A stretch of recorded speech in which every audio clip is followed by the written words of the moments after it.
Next हमने इनकी classification के बारे में पढ़ना है। फर्स्ट क्लास इनकी हाइड्रोजोआ है। हाइड्रोजोआ में मोस्टली हम हाइड्रा, ओबीलिया, जेलीफिश इनके बारे में पढ़ते हैं।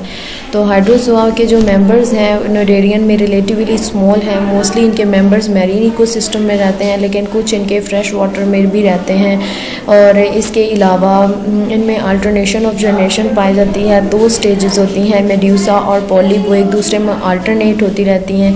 और लेकिन इनमें कुछ लाइफ पीरियड में ऐसा होता है कि मेड्यूसा स्टेज कम्प्लीटली लॉस्ट हो जाती है और पॉलिप स्टेज का जो साइज़ होता है वो रिड्यूस हो जाता है। तो in some medusa stage is lost while in other polyp stage is very small, उसका साइज़ रिड्यूस हो जाता है। तो नेक्स्ट इसमें क्या है कि इनके अगर कॉमन फीचर्स देखे जाते हैं, स्पेशलाइज्ड फीचर्स के, इनके जो निमाटोसिस्ट होते हैं वो सिर्फ़ और सिर्फ एपिडर्मिस में प्रेजेंट होते हैं। अगर यहाँ पर आप देखें तो एक्टोडर्म एक लेयर होती है, ये वाली एक्टोडर्म है, और यहाँ पर जो है ये एंडोडर्म है, और ये इनकी गैस्ट्रोवैस्कुलर कैविटी है जो यहाँ पर भी आपको नज़र आ रही होगी। तो यहाँ पर जो निमाटोसिस्ट सेल्स हैं जिसे हम नीडोसाइट बोलते हैं और उसी की एग्जांपल है, वो सिर्फ़ और सिर्फ एक्टोडर्म लेयर में प्रेजेंट होते हैं, एंडोडर्म लेयर में या गैस्ट्रोडर्मिस में प्रेजेंट नहीं होते। और क्योंकि हमने पढ़ा था कि कुछ नोडेरियंस ऐसे हैं जिनमें दोनों में प्रेजेंट हैं, लेकिन अगर हाइड्रा की बात की जाती है तो उसमें सिर्फ एपिडर्मिस लेयर में ही प्रेजेंट होते हैं। और अगर इसके गैमीट सेल्स की बात की जाती है, जो इसके सेक्स सेल्स हैं, तो वो भी एक्टोडर्मल जो सेल्स होते हैं वो स्पेशलाइज्ड सेल्स बनाते हैं जिन्हें हम गैमीट सेल्स कहते हैं, और वो बनने के बाद यही एक्टोडर्म से ही रिलीज़ होकर वाटर में शेड आउट कर दिए जाते हैं। तो लेकिन हमने कुछ में पढ़ते हैं कि जो एंडोडर्म सेल्स होते हैं, जो गैस्ट्रोडर्मिस के सेल्स हैं, they are modified into the gamete cells, और gamete cells then after the formation release into the gastrovascular cavity, and from the gastrovascular cavity through the mouth they are released outside the body। तो वो body के बाहर कर, लेकिन इसमें अगर hydra की एग्जांपल में लेते हैं तो इसमें गैमीट सेल भी एक्टोडर्म से बनते हैं, और नीडोसाइट के कुछ जो स्पेशलाइज सेल्स होते हैं नीडोसाइट, वो भी हमारे पास एपिडर्मिस में होते हैं, गैस्ट्रोडर्मिस में प्रेजेंट नहीं होते। तो ये भी इनका एक करैक्टर है। और इसके अंदर जो मेजोग्लिया की लेयर होती है वो ए सेलुलर होती है। वहाँ पर जो लेयर आपको पता है कि वो एक्टोडर्म और मीजोडर्म उसके एंडोडर्म के दरमियान में है, तो इसमें मेजोग्लिया में कोई सेल प्रेजेंट नहीं होता in case of class Hydrozoa member. तो नेक्स्ट इनमें क्या है कि इनकी अंदर 2 स्टेजेस होती हैं, एक पॉलिप है और दूसरी मेड्यूसा स्टेज होती है। यहाँ पर इनका जो पॉलिप होता है वो क्लोनियल पॉलिप्स इनमें प्रेजेंट होता है, और क्लोनियल पॉलिप्स मीन जो कॉलोनीज बनाता है, और ब्रांच्ड पॉलिप होता है, वर्टिकल पॉलिप है, और कितना इसका साइज़ हो सकता है 1 to 2 सेंटीमीटर जो है वो लॉन्ग होता है। फॉर एग्ज़ाम्पल यहाँ पर आप देख लें कि ये इसका कॉलोनियल पॉलिप है, वर्टिकली जिस तरह एक प्लांट ग्रो करता है वैसे ग्रो करते हैं, 1 to 2 सेंटीमीटर जो है वो इसका साइज़ है। और ये उसका अबोरल एंड है, अबोरल एंड जहाँ से वो अबोरल एंड उसका इस तरह होता है जिस तरह प्लांट्स की रूट्स हैं, और उसको किसी भी सबस्ट्रेट के साथ एंकर करता है, अटैचमेंट प्रोवाइड करता है, ये उसका ओरल एंड है। ओरल एंड माउथ है, माउथ जो है वो इसका सराउंडेड होगा उसके पॉलिप, ये उसका पॉलिप स्ट्रक्चर है, पॉलिप स्टेज है। तो उसका माउथ में क्या प्रेजेंट होंगे, उसका mouth surrounded by the tentacles, ठीक है। और नेक्स्ट मैनुब्रियम भी इसी के ही माउथ के कोई कहते हैं, और ये उनके अंदर क्या प्रेजेंट है कि गैस्ट्रोवैस्कुलर कैविटी है, और ये उसकी ब्रांच्ड पॉलिप्स हैं, ये उसकी साइड ब्रांचेस प्रेजेंट हैं जो कि किसके साथ अटैच हैं, पेरेंटल बॉडी के साथ अटैच हैं। तो जिसमें क्या हो कि मल्टीपल हमें टेंटिकल्स नज़र आते हैं हर, और मल्टीपल उसके माउथ होते हैं। तो इस पॉलिप को हम क्या कहते हैं कि ये क्लोनियल पॉलिप्स है। कॉलोनीज बनती कैसे है कि बर्ड्स बनते हैं, बर्ड्स जो हैं वो यहाँ से डी अटैच नहीं होते बल्कि पेरेंट बॉडी के साथ ही रहते हैं, और ग्रो करके हमें एक नया हाइड्रा देते हैं जो उसके साथ पेरेंट बॉडी के साथ अटैच होता है। तो अब यहाँ पर मेड्यूसा कैसे बनता है कि इसी पॉलिप से ही हमारे पास पता है कि हमें पता है कि पॉलिप्स हमें कौन सी स्टेज उसकी देता है, बॉडी फॉर्म मेड्यूसा देता है।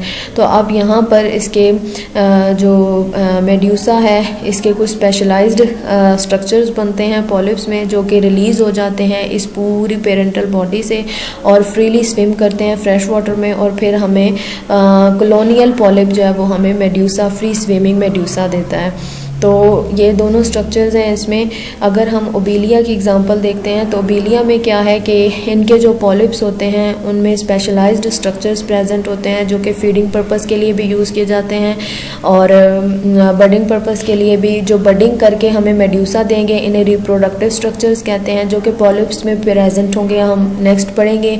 और इसके बाद कुछ इनमें डिफेंडिंग स्ट्रक्चर्स होते हैं और इनमें ओबेलिया है और हाइड्रा है, दोनों में पॉलिप्स प्रेजेंट होते हैं। ओबेलिया में ज़्यादातर मैरीन निडेरियंस हैं, इनके पॉलिप इनमें फीडिंग पॉलिप्स होते हैं और इनके पॉलिप्स को हम गैस्ट्रोजॉइड्स कहते हैं। यहाँ पर ये देख लें कि ये पूरा गैस्ट्रोजॉइड का स्ट्रक्चर है। यहाँ पर ये साइड उसकी ब्रांचेस हैं जो कि कॉलोनी के थ्रू बनी हैं। इसके बाद यहाँ पर और हाइड्रेंथ भी बोलते हैं या फिर गैस्ट्रोजॉइड बोलते हैं इनके पॉलिप स्ट्रक्चर्स को। इसके बाद हाइड्रा है। हाइड्रा लेस डीप वाटर में या फिर फ्रेश वाटर में रहता है और इनमें क्या है कि पॉलिप्स जो फ्लोटिंग प्लांट्स होते हैं वाटर में उनके साथ इनके पॉलिप्स हैंग किए हुए होते हैं। हैंग किसके थ्रू करेंगे? अबोरल एंड के थ्रू जो है वो अपने आप को वहाँ पर अटैच कर लेते हैं और ये पूरी बॉडी जो है वो हैंग कर रही होती है, प्लांट्स के साथ लटक रही होती है और ये स्ट्रीम्स में और पॉन्ड्स में प्रेजेंट होते हैं हाइड्रा में पॉलिप्स। अगर हाइड्रा की एग्जांपल स्टडी की जाती है तो हाइड्रा में मेड्यूसा स्टेज नहीं होती, ना ही इसमें कोई स्पेशलाइज्ड मेड्यूसा बनता है। इसमें क्या है कि पॉलिप्स जो है इसका पॉलिप्स का ये करैक्टर है कि वो सेक्सुअली भी रिप्रोड्यूस करता है और एसेक्सुअली भी। वैसे हमने पीछे इनके जर्नल करैक्टर में पढ़ा था कि पॉलिप एसेक्सुअली रिप्रोड्यूस करता है बडिंग से और हमें मेड्यूसा स्टेज देता है, लेकिन Hydra lack the medusa stage and reproduce both asexually by the budding and from the side of the polyps and sexually जो है वो प्रोड्यूस करता है। तो इसमें दोनों स्ट्रक्चर्स जो है वो प्रेजेंट होते हैं सेक्सुअली प्रोड्यूस करने के लिए। इसके अंदर फीमेल रिप्रोडक्टिव स्ट्रक्चर भी पॉलिप्स के ऊपर ही प्रेजेंट होंगे और मेल रिप्रोडक्टिव स्ट्रक्चर्स भी पॉलिप्स के ऊपर प्रेजेंट होंगे। लेकिन अगर हम देखते हैं तो दूसरा ओबेलिया में देखते हैं या फिर दूसरे निडेरियंस में तो उनमें मेल और फीमेल रिप्रोडक्टिव स्ट्रक्चर्स जो कि हमें एग और स्पर्म्स देते हैं वो मेड्यूसा पे प्रेजेंट होते हैं। लेकिन इन केस ऑफ हाइड्रा उसमें मेड्यूसा होता ही नहीं है, तो इसीलिए उनके जो भी सेक्सुअल रिप्रोडक्टिव स्ट्रक्चर्स हैं वो भी इसी पर ही प्रेजेंट होंगे। जिस तरह यहाँ पर ये हाइड्रा की है तो यहाँ पर देखें ये ओवरीज हैं और ये जो टेस्टिस हैं ये हाइड्रा के पॉलिप्स के ऊपर ही प्रेजेंट हैं क्योंकि इसमें मेड्यूसा है ही नहीं। तो यहाँ पर ये उनके रिप्रोडक्टिव स्ट्रक्चर्स हैं। अब टेस्टिस और ओवरीज से जो है ये क्या हमारे पास गैमीट सेल्स बनेंगे जिन सेक्सुअल रिप्रोडक्शन के होगी और दूसरा यहाँ पर ये बडिंग के थ्रू जो है अपनी कॉलोनी बनाएगा, बर्ड पेरेंट बॉडी के साथ ही अटैच रहेगा और नई ब्रांच बनती जाएंगी और कॉलोनीज बनती जाएंगी। तो ये हाइड्रा का एक स्पेशल करैक्टर है। इसी तरह ओबेलिया है। ओबेलिया क्लास हाइड्रोजोआ का एक बहुत बड़ा जीनस है। इसमें क्या है कि मोस्टली मैरीन होते हैं, सम फ्रेश वाटर होते हैं। मोस्टली सबसे ज़्यादा ये मैरीन इकोसिस्टम में ओशंस में रहते हैं। तो एनिमल स्पीशीज़ इनमें पॉलिप स्टेज भी होती है, मतलब सेपरेट पॉलिप स्टेज है और दूसरा मेड्यूसा स्टेज भी है। और genus belong to the phylum Cnidaria which all are aquatic and mainly marine organisms. सारे के सारे एक्वाटिक होते हैं और मैरीन इकोसिस्टम में रहते हैं। कुछ ऐसे हैं बहुत कम जो कि फ्रेश वाटर में रहते हैं और वर्ल्ड वाइड डिस्ट्रीब्यूटेड होते हैं, हर जगह ये पाए जाते हैं एक्सेप्ट द हाई आर्कटिक या फिर अंटार्कटिक सी में। कोल्ड सीज में ये प्रेजेंट नहीं होते जहाँ पर टेम्परेचर बहुत ज़्यादा कम होता है। तो ये जर्नल सी करैक्टरिस्टिक्स हैं for your journal information about the Obelia. ये ओबेलिया का लाइफ साइकिल अल्टरनेशन और जनरेशन दिखाई है। ओबेलिया में क्या, हाइड्रा में क्या होता है कि सिर्फ और सिर्फ पॉलिप प्रेजेंट होता है और उसी के ऊपर सेक्स स्ट्रक्चर्स भी प्रेजेंट हैं, रिप्रोडक्टिव ऑर्गन्स और अपने एसेक्सुअल रिप्रोडक्शन के थ्रू वो रिप्रोड्यूस करता है खुद। तो यहाँ पर ओबेलिया है। ओबेलिया में सेक्सुअल रिप्रोडक्टिव स्ट्रक्चर्स बिल्कुल एक अलग स्टेज पे प्रेजेंट होते हैं जिसे हम मेड्यूसा बोलते हैं और उसकी जो पॉलिप स्टेज होती है और वहाँ वो किस तरह रिप्रोड्यूस करती है, बडिंग के थ्रू रिप्रोड्यूस करती है और उसके ऊपर कोई भी ओवरीज या टेस्टिस प्रेजेंट नहीं होते। यहाँ पर इनका भी जो ये देख लें कि ये पॉलिप है, यहाँ पर इनके ये ब्रांच्ड और कॉलोनियल पॉलिप है, ये सब के पास जो है वो अपने स्ट्रक्चर्स हैं। अगर इनके पॉलिप को देखते हैं तो इनका पॉलिप में एक स्पेशलाइज स्ट्रक्चर प्रेजेंट होते हैं जिसे पेरिसार्क कहते हैं। पेरिसार्क इनकी आउटर कवरिंग होती है जो कि काइटिन और प्रोटीन से मिलकर बनी हुई होती है और इस पेरिसार्क ने यहाँ पर ये लाइट कलर में आप देखें कि पूरी उसकी बॉडी को, पूरे उसकी कॉलोनियल पॉलिप को कवर किया हुआ होता है और इसको प्रोटेक्शन प्रोवाइड करता है। तो अगर इस डायग्राम में भी आपको मैं दिखाऊं तो यहाँ पर ये पूरी पेरिसार्क ने जो है वो कवर किया होता है। पेरिसार्क है हमारे पास क्या, काइटिन और प्रोटीन से मिलकर बनी हुई कवरिंग है जो कि इनकी पॉलिप के ऊपर प्रेजेंट होती है। और यहाँ पर इसकी चाहे पॉलिप्स की साइड ब्रांचेस हैं या उसकी मेन ब्रांच है, ये पूरी ब्रांच पे इक्वली प्रेजेंट होती है, ये कोई भी सेप्टम नहीं बनाती। तो अगर यहाँ पर आप देखें कि गैस्ट्रोवैस्कुलर कैविटी भी इनमें इक्वल ही प्रेजेंट है, कोई उनके अंदर सेप्टम नहीं है, मतलब इसकी अलग गैस्ट्रोवैस्कुलर कैविटी नहीं है और पेरेंट बॉडी की अलग नहीं है, मतलब सब में गैस्ट्रोवैस्कुलर कैविटी एक ही प्रेजेंट होती है इन केस ऑफ पॉलिप। यहाँ पर भी तो ये सब एक ही गैस्ट्रोवैस्कुलर कैविटी को शेयर करते हैं और एक ही पेरियांथ है जो कि पूरे के पॉलिप के ऊपर प्रेजेंट होती है। तो इसके पॉलिप्स को हम एक स्पेशलाइज्ड नाम देते हैं जिसे हम कहते हैं गैस्ट्रोजॉइड। गैस्ट्रोजॉइड या फिर हाइड्रेंथ है और ये मेड्यूसा स्टेज है। मेड्यूसा को हम नाम देते हैं गोनोनियमस नाम देते हैं मेड्यूसा को। तो अब मेड्यूसा में क्या प्रोड्यूस होते हैं, एग सेल्स प्रोड्यूस होते हैं और स्पर्म सेल्स, और आफ्टर द फर्टिलाइजेशन वही इनका प्लेन्यूलर लार्वा बनता है, सिलिएटेड लार्वा होता है, इलोंगेटेड होता है और जब ये अपने सबस्ट्रेटम के साथ अटैच हो जाता है तो सबस्ट्रेटम के साथ अटैच होने के बाद जो है ये बडिंग के थ्रू रिप्रोड्यूस करता है। रिप्रोड्यूस करने के बाद ये बर्ड इसकी पेरेंट बॉडी से अलग नहीं होता बल्कि ये पेरेंट बॉडी के साथ ही अटैच रहता है। जब ये पेरेंट बॉडी के साथ अटैच रहता है तो एक नया उसका बनाएगा, स्ट्रक्चर बनाएगा, नया पॉलिप बनाएगा और इस तरह ये मल्टीपल आप देखें कि पॉलिप यहाँ पर अटैच है। तो ए सेक्सुअल रिप्रोडक्शन के थ्रू इसका प्लेन्यूलर लार्वा रिप्रोड्यूस करके ये हमें कॉलोनियल देता है। लेकिन अगर यहाँ पर मेड्यूसा में देखें तो ये बनता फर्स्ट फर्टिलाइजेशन के थ्रू है। प्लेन्यूला जो है ये फर्टिलाइज्ड लार्वा है लेकिन खुद बाद में ए सेक्सुअली बडिंग के थ्रू रिप्रोड्यूस करके अपनी कॉलोनी बनाता है। तो यहाँ पर कॉलोनी क्या होती है, हम discuss multiple cells that are living together, तो ये इस तरह ये कॉलोनी बना रहे हैं। तो यहाँ पर अब क्या होगा कि इसकी कॉलोनी के स्पेशलाइज्ड हर सेल का स्पेसिफिक फंक्शन होता है। कुछ इसमें सेल्स फीडिंग पर्पस कर रहे होते हैं, किसी का डिफेंसिव पर्पस है और कुछ इसके सेल्स स्पेशलाइज्ड रिप्रोडक्टिव स्ट्रक्चर्स बनाते हैं। तो उन रिप्रोडक्टिव स्ट्रक्चर्स को हम गोनोजोइड्स या फिर गोनेंजियम कहते हैं। ये इनके रिप्रोडक्टिव स्ट्रक्चर्स होते हैं जो कि कहाँ पर बनते हैं, पॉलिप्स में। तो उनको हम क्या नाम देते हैं, गोनोजोइड्स या फिर गोनेंजियम का नाम देते हैं। और ये जो रिप्रोडक्टिव पॉलिप्स होते हैं ये उससे डी अटैच हो जाते हैं अपने पेरेंट बॉडी से और फिर जो हमें नेक्स्ट स्ट्रक्चर देगा उसे हम क्या नाम देते हैं, मेड्यूसा। मेड्यूसा को हम क्या कहते हैं, गोनोनियमस का नाम देते हैं हम। तो ये उसके दो स्ट्रक्चर्स हैं, दो स्टेजेस हैं जो कि इनमें प्रेजेंट होती हैं। ये सारी लाइंस आपकी बुक पे लिखी हुई हैं। आपकी बुक में जो ओबेलिया की अल्टरनेशन ऑफ जनरेशन दिखाई हुई है, Obelia alternate between the polyp and the medusa stages, एक दूसरे के साथ अल्टरनेट करते हैं। तो लास्ट में ये देखें हमें पॉलिप क्या दे रहा है, मेड्यूसा हमें क्या देगा, पॉलिप्स देगा।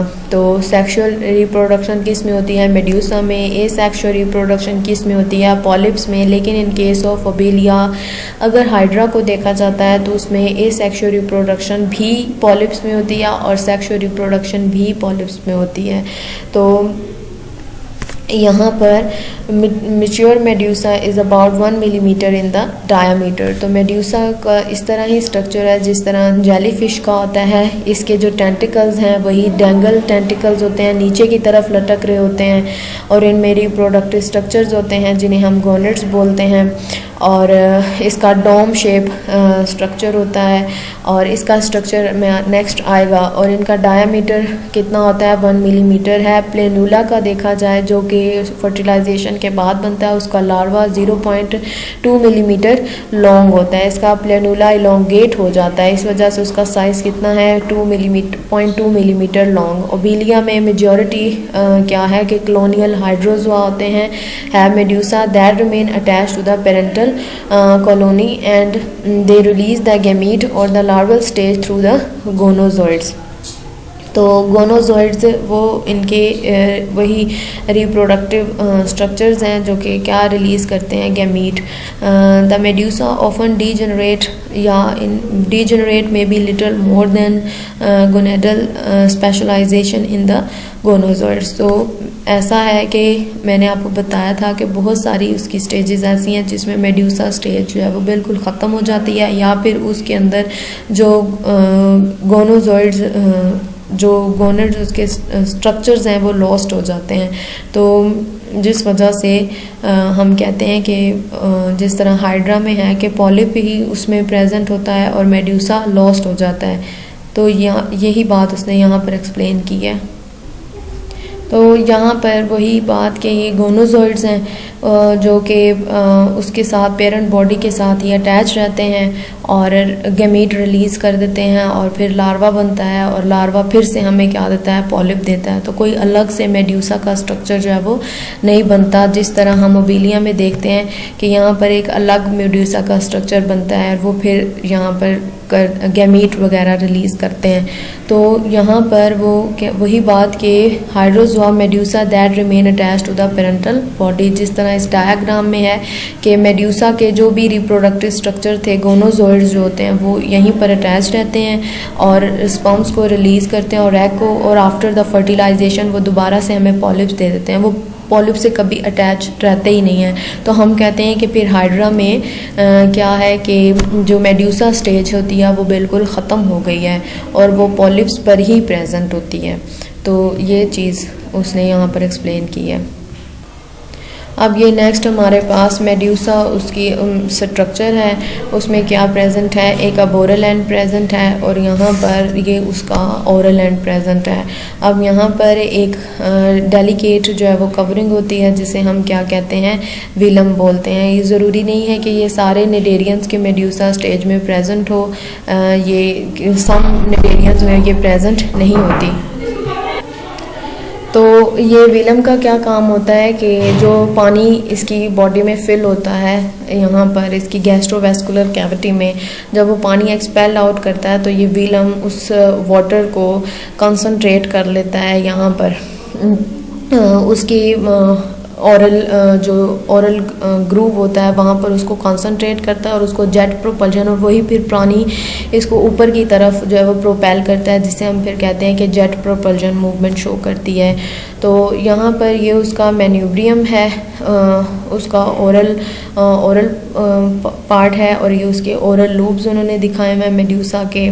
और यहाँ पर जो गोनेड्स होते हैं, जो रिप्रोडक्टिव स्ट्रक्चर्स हैं, वो मैन्यूब्रियम पे भी प्रेजेंट हो सकते हैं और रेडियल कैनाल्स के साथ भी अटैच होते हैं। तो इसमें 4 जो है वो रेडियल कैनाल्स हैं जो कि उसके मैन्यूब्रियम उसके ओरल कैविटी के साथ अटैच होती हैं। ये 4 रेडियल कैनाल्स हैं और इसके बाद इनमें रेडियल कैनाल्स जो हैं वो इसकी पेरिफ्री के साथ जो है वो अटैच होती हैं यहाँ पर, और रिंग कैनाल के थ्रू जो है वो अटैच होती हैं। और यहाँ पर ये इनके टेंटिकल्स हैं, टेंटिकल्स जो है ये इनके अटैचमेंट पर्पस के लिए यूज़ करते हैं। और यहाँ पर इनके टेंटिकल्स एडहेसिव पैड के तौर पर भी एक्ट करते हैं और किसी भी चीज़ के साथ, सबस्ट्रेटम के साथ ये स्टिक हो जाते हैं। तो ये उसका पूरा मेड्यूसा का स्ट्रक्चर है। एक मैन्यूब्रियम उनमें प्रेजेंट होता है, एक गोनट्स हैं वो मैन्यूब्रियम के साथ अटैच होंगे। मैन्यूब्रियम उसका क्या है, ओरल एंड है आप कह लें, और उसके ये ओरल लोब्स हैं। वीलम है, वीलम का क्या काम होता है कि वाटर को कंसंट्रेट करता है उसकी ओरल लोब्स के नीचे जो उसकी ओपनिंग है, और ये वाटर फिर उसको ऊपर की तरफ प्रोपेल करवाता है, jet propulsion like movement show कराता है। और रिंग कैनाल है, रिंग कैनाल उसकी रेडियल कैनाल को जोड़ के रखते हैं, सारी रेडियल कैनाल्स को। तो यहाँ पर आज तक यही लेक्चर है आज का बस।